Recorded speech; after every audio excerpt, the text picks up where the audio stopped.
So, what I'd like to discuss this week is just a bit of an extension of what we spoke about. Here we go. Much better to have the kotel in the background than my kitchen. Is an extension of what we spoke about last week, and that is, if you remember last week, the whole focus was on ketiva, on writing. And what I'd like to do this week is just, if you remember, we spoke about why can't you play Scrabble? And the whole point, the problem is that playing a game like Scrabble is a game which you normally write, and since it's a game that you normally write, so therefore, Chazal said we shouldn't do it because we are concerned that you might come to writing. We said like something like dominoes was okay because dominoes you don't normally write. We understand that from that also that even with food obviously one you can't you can't in some ways you can't play Scrabble on a the travel Scrabble board. So too, if you've got letters that you're like implanting into a cake, you can't do that on Shabbos. You obviously can't like mold like or carve a letter into a cake or anything else. From that point of view, writing in the mud, something like that, I'll also be careful. Obviously, for example, let's say a person has to be admitted into hospital on Shabbos. So then there's a whole discussion how you can do that, because if you're writing, especially if you're writing in English, so then we know that it's only according to some opinions that it's also, so you write, let's say if you're right-handed, you write with your left hand, do something with a shinui in order to enable it. But then Chazal then have their next step. And the next step, and I'm just going to open up the next presentation just so that we can see. And give me 1 second. Let me close this. That's the wrong one. Okay. Can everybody see my screen? Can everybody see the presentation on the screen? Great. Okay. So what I want to look at now is the extension of the malacha of kotev. The extension being the activities that we can't do, which because Chazal were concerned that they may lead to writing or other reasons. And I want to, once we've done that, we're going to wrap that up and we're going to look at other things. But we'll come out with some things that are very relevant and very important for us on Shabbos. So let's start. Just basic business on Shabbos. I had a friend, a non-Jewish friend of mine. He used to tell me, the thing that was so amazing for him about what he always found with the Jews, and why the Jews were all of us, every single one of us, were successful in business, is because we discuss business around the table on a Friday night, which is a great idea. The question is, are you allowed to do that? And is that okay? So let's look at that a little bit of a more developed space and try and get a little bit deeper. So the source of all of these things will come probably from this Mishnah that is in the Gemara in Shabbos on page 148. The Gemara says the following. Shoel Adam Echavero, that a person on Shabbos, so on Shabbos, a person can borrow a jug of wine from his friend, or kadeh shemen, or he can borrow jugs of oil from his friend, ubilvad, on one condition. So I'll come to you and I say, I'd like to borrow something, but I can't do that. Shelo yomar lo helveni. You can't say lend it to me. Why can you not say lend it to me? And so too, let's say you only had enough challahs because all of a sudden visitors on a Friday night and so many people came in, and now you need some new bread for Shabbos lunch. So can you go and ask your neighbor if you can borrow loaves? I don't know how you borrow loaves of bread, because generally you would just eat them and then just give them back. But okay, the im eino maminoi. So then, if the person doesn't believe him, doesn't trust that he'll return them, then what? You can leave some type of collateral with the person. And then you make the proper calculation after Shabbos. And so what we see here is this very important thing, and that is that a person can borrow on Shabbos, but the language that you use on Shabbos is going to determine whether or not you are able to actually do that borrowing properly.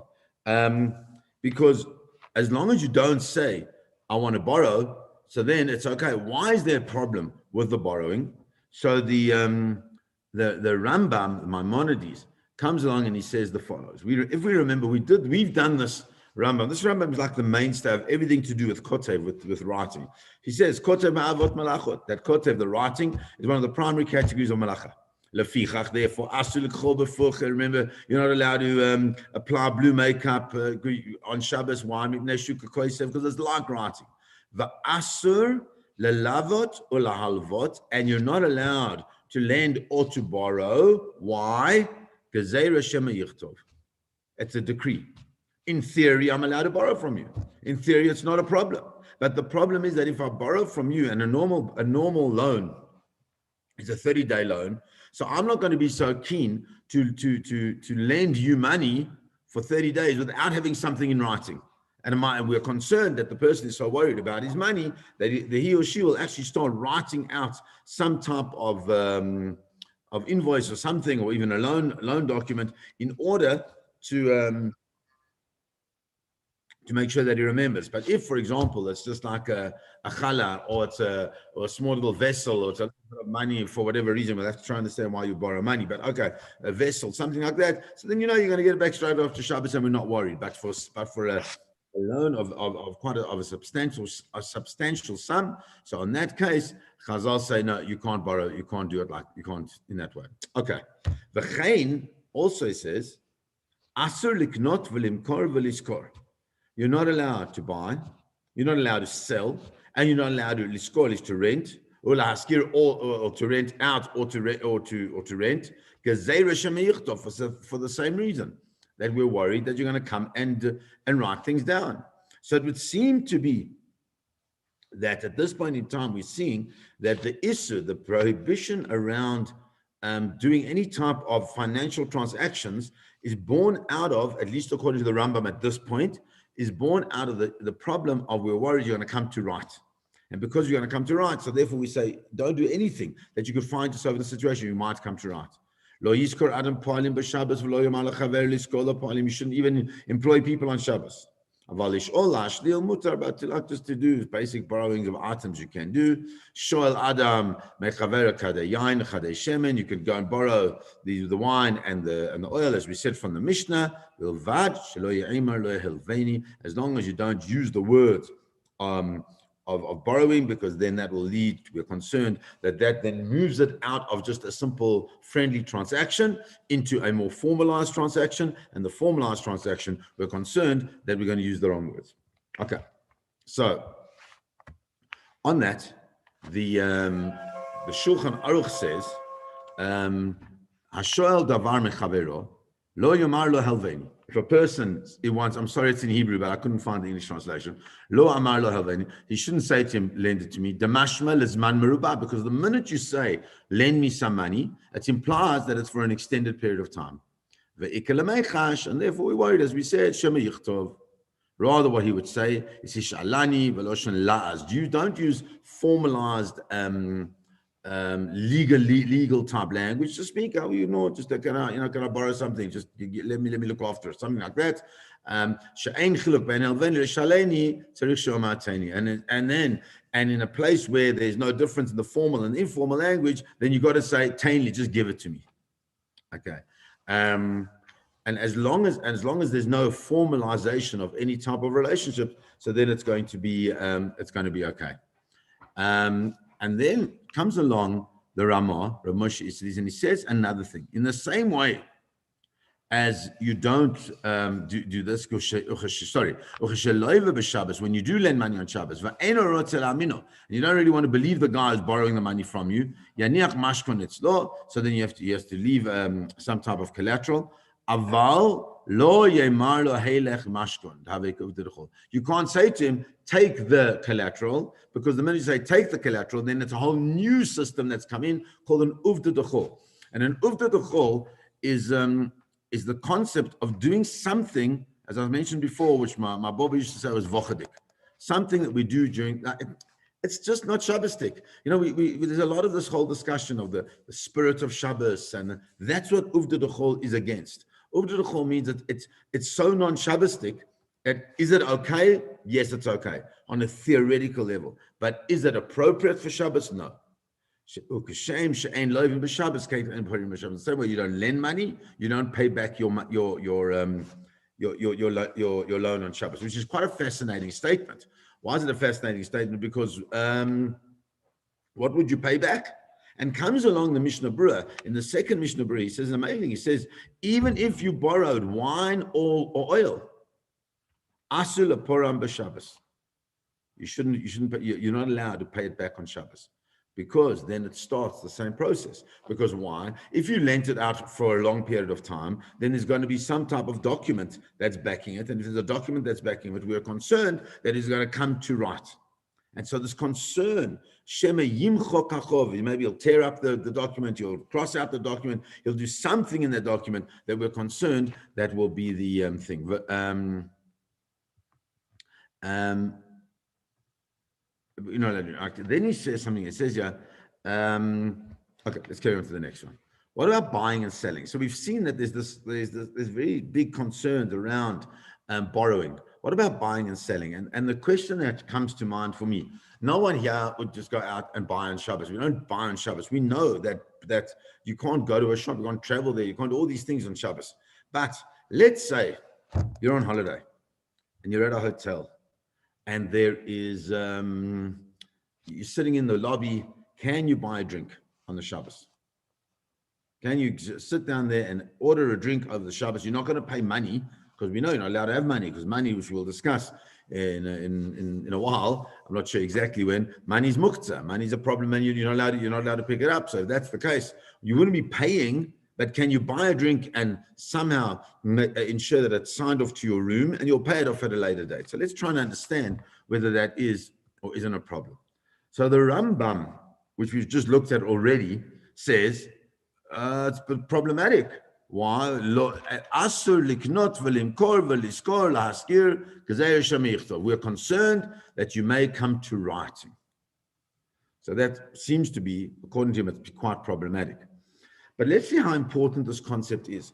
Is this concept of a of this coming to writing, how is it such a big thing that we really have to worry about, so that all these things seem to be asur, all these things are prohibited? And if we look carefully, we look at the Ramban, Rav Moshe ben Nachman. Now, Ramban is an amazing parush, an amazing commentary on the Torah.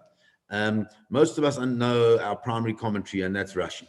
The Ramban expands on a lot of things, and the Ramban, in fact, brings different types. He brings halakha, he brings hashkafa, he brings Kabbalah. Ramban is all encompassing. In fact, the story is told about Rav Aaron Lichtenstein, where somebody asked him in a shir if he was on an island, if he was that deserted on a desert island, what one sefer? So Rav Aaron Lichtenstein was the Rosh Yeshiva of Yeshivat Har Etzion, one of the preeminent academic yeshivas in the world today. It's an amazingly high level. It follows in the tradition of the old Lithuanian yeshivas. It's a dati lomi. It's a religious Zionist yeshiva, but it really is. It's like the Harvard of yeshivas in many ways. So they asked him what book would he take. So now it's a good question. They're asking the Rosh Yeshiva of a great yeshiva, what book would he take? And his answer was the Perush of the Ramban, the commentary of the Ramban on the Torah. That's how big and important it is. The Ramban is a primary Rishon. He's the first tier of the major commentators, together with Rashi, the Ramban, the Rambam, the Ibn Ezra. Those are the first tier of commentaries. And he comes along with the Ramban and he says that Afilu HaShabbos Atzma, says even on Shabbos, where it speaks about the fact that we call Shabbos Shabbaton, this concept of Shabbaton, this concept of Shvut, of resting. It says even on Shabbos, even things that we don't have the technical malacha, they're not technically problematic, but rather lakach Amra Torah Shabbaton. The Torah uses the word Shabbaton. Sheyom Shvita Umnucha Lo Yom Torah. It should be a day of rest, a day of ease, not a day of labor, not a day of difficulty, not a day of pushing oneself. V'zehu perush tov. He says, and this is a beautiful and good interpretation. In other words, says the Ramban, the concept where the Torah describes Yom Tov and Shabbos as a Shabbaton, meaning a day where focus should be on rest, is not just a nice idea, but according to the Ramban, it's derived out of the Torah, which means that it actually has the non-working on Shabbos, the non-engagement with business on Shabbos is not just a rabbinic thing, but it's actually a Torah mandate. Comes along. The extension of this is that there's a pasuk that we read on the in the Haftarah that we read on fast days, and it says the following: Im tashiv mishabat raglecha, asot chavtzecha b'yom kodshi. Im tashiv, it's the same word as shavut. It's the same word as this resting. If you'll rest mishabat raglecha from Shabbos, raglecha asot chavtzecha b'yom kodshi. If you stop your legs moving on Shabbos to do your chafatzecha, what you desire, your affairs, as they translate it, b'yom kodshi on my holy day, meaning Shabbos, v'karatza la Shabbat oneg, and you call Shabbat oneg, delightful. All the things that we want on Shabbos are delightful. Likdosh Adonai mechubad. And what is it all about? Likdosh, for Hashem's holy and honor day. And you honor it. Shabbos me'asot derachecha, from doing your ways. What is our ways? Matzor means to find, not looking for our chafatzecha, the things that we need. V'daber davar, and speaking about things, engaging, transacting, negotiating. Then titaneg al Hashem. Then that is seen to be as oneg, as enjoyment. And that's the thing that HaKadosh Baruch Hu sees as the enjoyment of Shabbos. And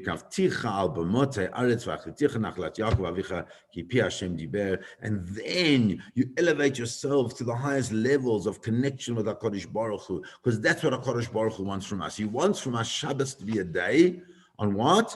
On which there isn't chafatzecha, our needs.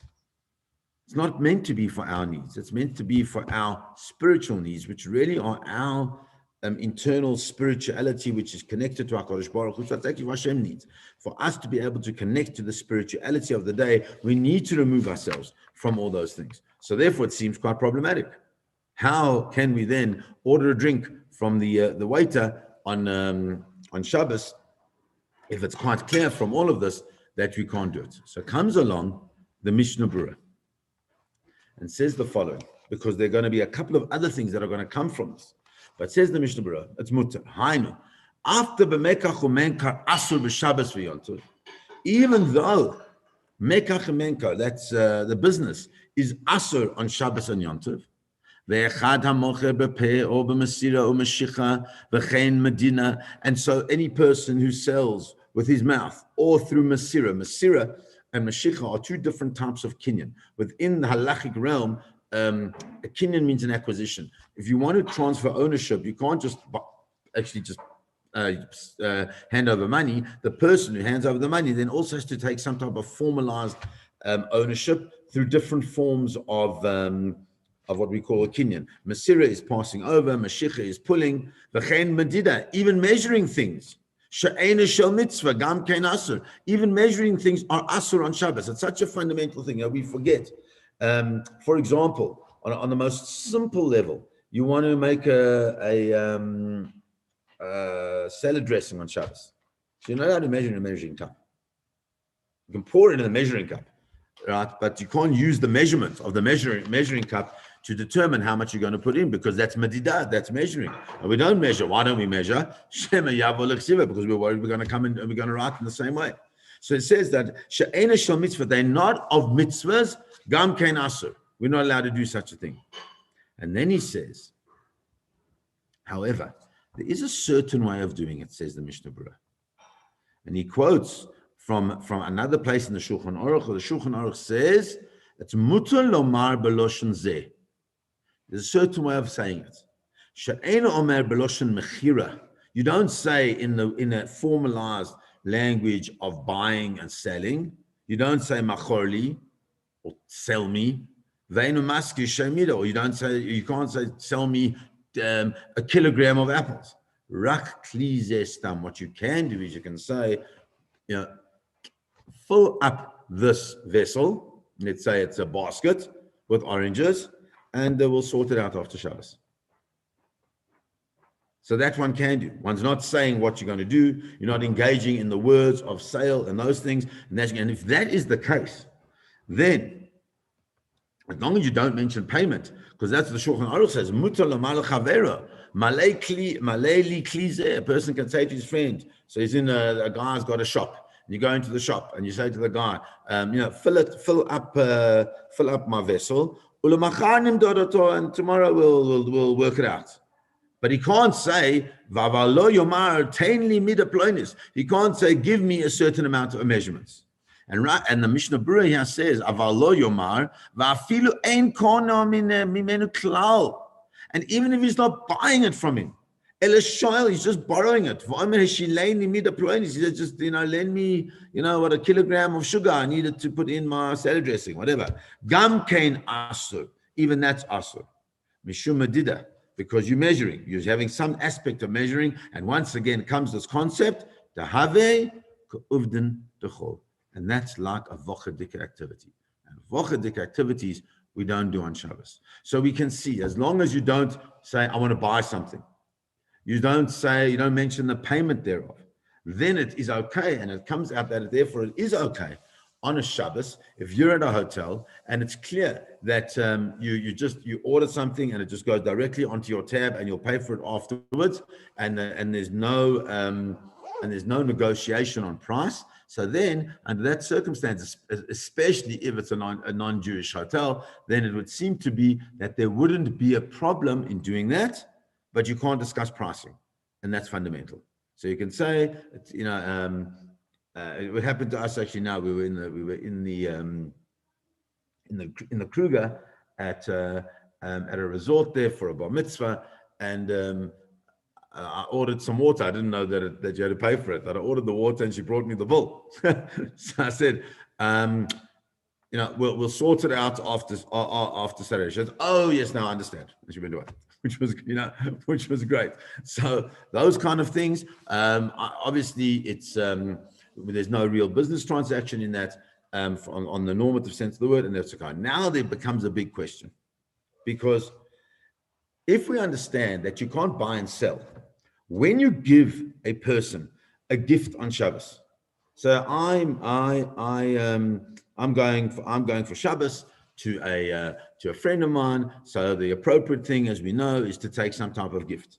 So what do we do normally? We'll take a bottle of wine, we'll take a box of chocolates, we'll take something, whatever the case is. Is that okay? Are we allowed to take a gift on Shabbos? Because when the person receives that gift or accepts that gift, if you remember, we just spoke about the different types of kinyanim, of types of acquisition. So if a person takes that gift on Shabbos and receives it, they effectively make a kinyan. They make an acquisition of that gift that you've given them. And if they make an acquisition of the gift that you give them, so then that's already a problem. As we said, you're not allowed to make acquisitions. Can you do it on Shabbos? Is that allowed? So the Mishnah Berurah says that it's generally a problem. Vinay, as he says, mekach or memkar, any type of business transaction, echad b'peh, whether you do it with your mouth or you do it by handing over, asur, it's a prohibited. Why? Gezeira shema yavo liksiva. Again, because it's very simple. We're worried that you're going to come to write something down, right? If we do any type of business transaction, someone wants to record it. It's the most appropriate thing to record a business transaction. The Gami says, furthermore, asur litain matana lechavero, you're not allowed to give a gift to your friend. The damila mekach memkar, because it's kind of akin in some way to a business transaction. Why? As we said, sharei yotzei min rishuto, because it goes from one reshut, from one domain into another person's domain, from one person's possession to another person's possession. So therefore, it's problematic. Ella. However, he says, but matana mutar, there is a certain heter, there is an allowance for a type of gift when kashehu letzorech Shabbos v'Yom Tov, when the gift is for a need on Shabbos and Yom Tov, Kamosha Kasav, as he writes somewhere else. V'chein, not only when it's needed for Shabbos and Yom Tov, and you'll see where the practical difference of this comes in. V'chein letzorech mitzvah, and so too if you need it for a mitzvah. So when the gift somehow is involved and is kind of incorporated into some space of mitzvah, so then that also seems to be okay. And then he says the same thing. You're not allowed to give some type of collateral to your friend. Unless you really need it. He needs it for a mitzvah or he needs it for the Shabbos. So now, let's try and understand this. So if we take that as this idea, that what does it mean, L'tzorech Shabbos? What do you need, L'tzorech Shabbos? What do you need for Shabbos or for Yom Tov? And what does it mean, L'tzorech Mitzvah, that you need it for a mitzvah? So on that, there used to be a practice, which was quite a great practice. If you're a chassan, you just get married. And the Magen Avraham says that there used to be the practice that the chassan on the first Shabbos would get up in shul or in some type of public space, and he would deliver a speech on Shabbos.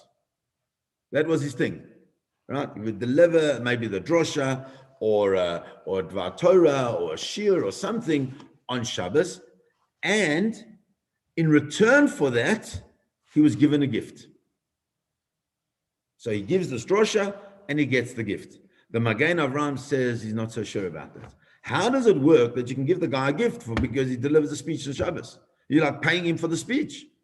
How can it be? We know that you're not allowed to do it unless it's what? L'tzorech mitzvah or l'tzorech Shabbos. He doesn't need the gift that you're giving him, and he certainly where's the tzorech mitzvah? So the Chasam Sofer says, no, hold on a second. Don't be so quick to asur. Don't be so quick to say no. Look carefully at what he's doing, because what did he do when the chassan gets up and gives the Dvar Torah or gives a speech or gives a shir or gives whatever he's doing? What's he doing? He's elevating the level of kavod Torah. Since he's elevating the level of kavod of Torah, of the honor that is owed to Torah, therefore there's a mitzvah in that, and the more he knows that he'll be getting a gift for it, the better he'll prepare. And since he'll prepare better, because the gift may even be a better gift because he gives such an outstanding drosha, right? That's every rabbi's dream. Then, thanks for the smile there, Gainor, right? The better the drosha, maybe you'll get a better gift. But the whole purpose of the gift is is a mitzvah because it enhances the kavod Torah. On that, the Aruch HaShulchan says, you know what? That's quite interesting. What about if you don't, whatever, you go to Sheva Brachos. Let's say you go to Sheva Brachos on a Friday night or on a Shabbos day, and you haven't yet given the Chosin and Kala a gift. Maybe you weren't invited to the wedding, or it was a Zoom wedding and you weren't invited to the function. All these things can happen, all these things today, but you go there, you're invited to the Sheva Brachos on Shabbos. Can you take your wedding gift to them as long as it's not muktzah? Just by the way, what does not muktzah mean? Because can you take, and this is just an aside, which I don't have a slide on, but can you take a gift on Shabbos to somebody of, for example, a vessel or something that needs to be toveled? Why is that such a big question? Because they can't use it on Shabbos. If they could use it on Shabbos, there wouldn't seem to be such a problem. But because they can't use it on Shabbos, so then it would be a problem. So there is a way around it, and the way around it would be that you buy it and then you sell it you sell it or give it as a gift to a non-Jew, and then you take it back and you give it to them, and then the ownership from the non-Jew will pass upon it going into a mikveh, but it still can be used on Shabbos, because it doesn't belong to a Jew. I mean, it's quite a dray to get just because you want to give a little bowl. But, rather give it before Shabbos. But the point is, says the Aruch HaShulchan, he says, giving wedding presents falls into this problem of where do you get the mitzvah? Where's a mitzvah to give a wedding present? There's no mitzvah to give a wedding present. I mean, you'd think from the wedding invitations that there is a mitzvah, from where it's, be it from the the bank account or the different places where you can buy the gift, whatever the case is. But even so, where's the gift? So comes the Aruch HaShulchan and gives an incredible chiddush. And his chiddush his novel understanding is that when you give a wedding present, what you do is you bring simcha to the chosen and the kala. And that simcha that you bring to the chosen and the kala is in itself a great mitzvah. And since in itself it's a great mitzvah, so therefore it's okay to give a wedding gift to on Shabbos. Okay. But now the question is, what does it mean for Shabbos?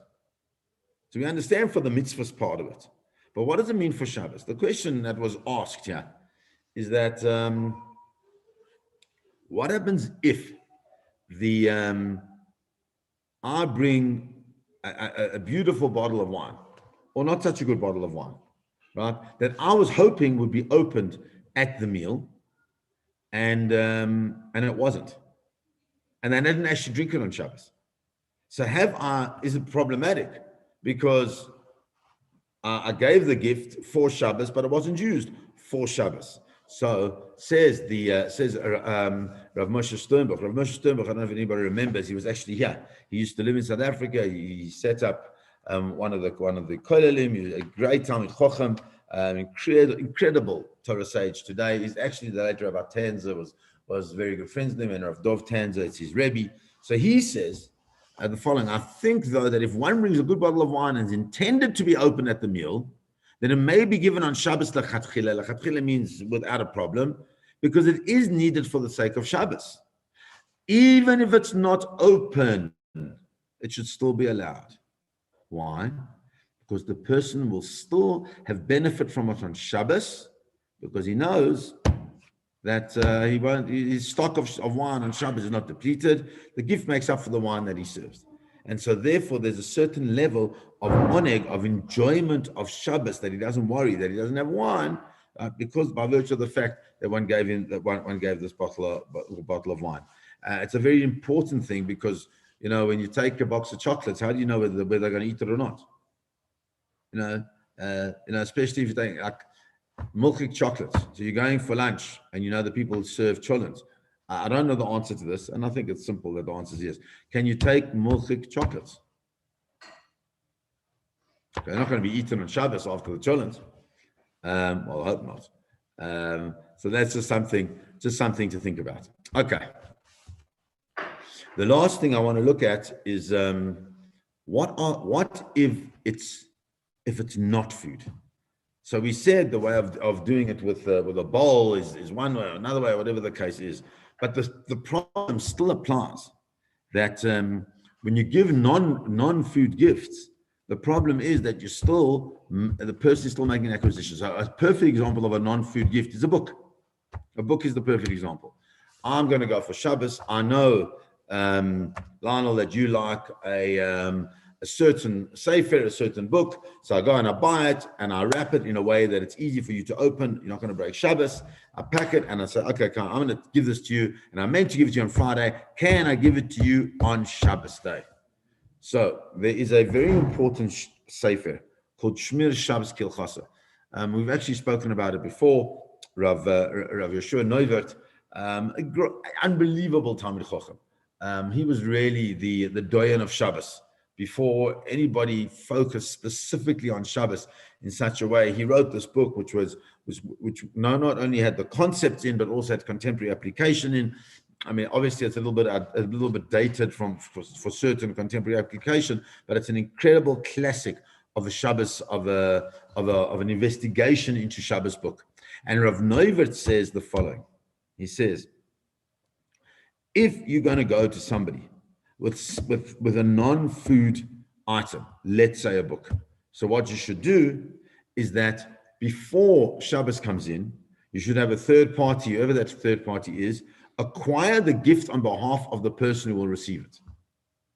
Now what that means is there's a beautiful concept in halakha called zachin la'adam shelo b'fanav, which zachin means you can You can be zoicha, you can give him schut, you can merit a person, shelo b'fanav. Excuse me, well, even if he's not in front of you. So I can say, he has a gift for you. Well, I'm going to give, let's say, I'm going to give Shai a gift, but Shai's not around. So I'm going to give it to somebody else who will acquire it on his behalf. And in doing that, the halacha allows it because it's something to his benefit. Since it's something to his benefit, it's shelo b'fanav, he can get the merit of it. So someone's acquired it on his behalf, so that when I give it to him and he lifts it up, he's not making the acquisition because the acquisition has already been made. Alternatively, and this is quite a thing, you may go for Shabbos. He has the book, but don't acquire it until after Shabbos. It's quite a difficult thing. But that, when you're living in a halachic milieu, so then you can do those kind of things. And so therefore, what we've seen in all of the different spaces that we've looked at borrowing for a long term. We've said that you can't do it. We can't transfer ownership because buying and selling is problematic. We've seen giving gifts maybe is problematic in certain ways. We've seen that measuring and weighing things is also problematic. But I just want to make certain things clear that when it's needed in the same way as giving gifts, l'shem mitzvah, measuring and weighing is also, when you're doing something for the sake of a mitzvah, you can do it. So for example, let's say you come to a place and you're not sure whether the cup that you're going to use for Kiddush is big enough. So then you're allowed to measure it to make sure that you can. And of course, whenever it comes to illness, then obviously there's no issue in measuring. So that could be, for example, if you need to give a certain amount of food, if a person's not well and they can only eat certain amounts, so the certain amounts of food, one can do that. There are issues in measuring, for example, temperatures, unless there is a possibility of pikuach nefesh. Now, I'm not giving an answer to this at all. I'm just going to throw out the question, and it's something to discuss, is that we're living in a world right now where every shul is mandated effectively by law, as far as I understand right now, before people come into the property to take temperatures, because that was part of the COVID process. Now we understand, as does the whole world, that temperature is not a factor when it comes to COVID. Initially, when this whole thing was instituted, the psak halacha was that it's l'shem pikuach nefesh. It's because of pikuach nefesh. Or since it's because of pikuach nefesh, so there was no issue in measuring it, in writing down the temperature. There was nothing. And now the question will be, and it's just this question. If you remember, we've got two things. One of them is measuring. We don't measure. Why don't we measure? Because you might come to write it down. Now we've got a situation where, at least under the old regime, what used to be is that they would take your temperature and write it down, every single person's temperature, when they come into a place. It was in the restaurants, you name it, was everybody was relaxed with temperatures much more now. But the question now, and I don't have an answer for this, it's actually on my to-do list to speak to Rabbi Taylor about. The question now is it okay for us to take temperatures when we know that there's no real value in taking them? Because just because a person has or doesn't have a temperature doesn't mean anything in terms of the reality of COVID. So that's just a question. And sometimes it's good just to be left with questions. And if anybody would like to proffer an answer, I'm very happy to hear, very happy to engage, very happy to start some discussions on that. But please do.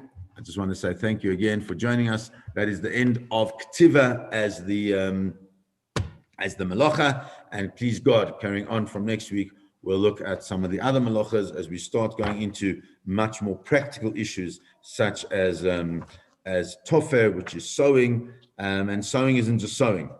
Sewing is that's like the real Jewish way. Like sewing is not really sewing; it's everything else, and it's because nobody really sews, so much anymore. And then and shearing and laundering and all these different things that we do all the time in our normal course of our course.